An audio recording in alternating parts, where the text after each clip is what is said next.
Madame, Monsieur, bonsoir. Chronique d'une guerre oubliée. Les combats font à nouveau rage à Kigali, la capitale rwandaise.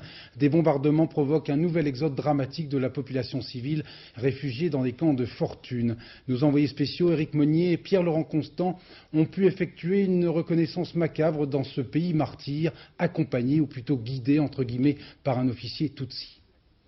L'odeur est pestilentielle. Les corps en décomposition de familles entières bornent encore la route entre la frontière tanzanienne et Kigali. Les uns, surpris dans leur maison, d'autres, froidement exécutés, les mains liées dans le dos. Sans doute pour prouver l'ampleur du massacre, les rebelles du Front populaire rwandais, le FPR, qui a repris la région à l'armée gouvernementale, ne se sont toujours pas décidés à enterrer ces morts. Ils baladent les journalistes, une sorte de safari de l'horreur. Malgré l'appel du FPR, leur garantissant la sécurité plus de 3 semaines après la tuerie, ils sont encore rares, les réfugiés rwandais, à oser revenir dans leur village. La guerre ici n'a jamais été entre les deux ethnies, Hutu et Tutsi.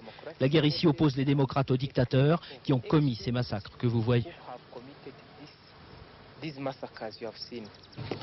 À une trentaine de kilomètres seulement de Kigali, où les combats à l'arme lourde continuent, l'hôpital de Gaïni, le dernier en état de fonctionner dans la région.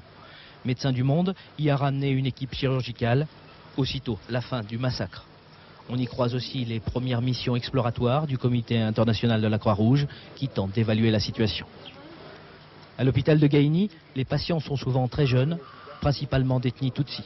Le plus souvent mutilés d'un bras ou d'une jambe ou blessés à la tête par de redoutables planches à clous, l'arme préférée des exécuteurs.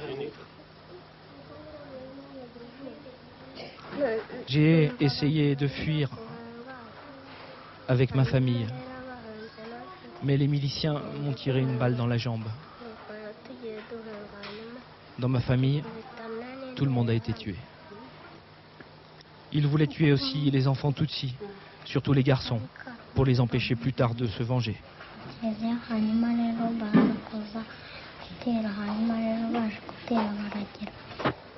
À Gaïni, il y avait un hôpital, c'est maintenant aussi un orphelinat.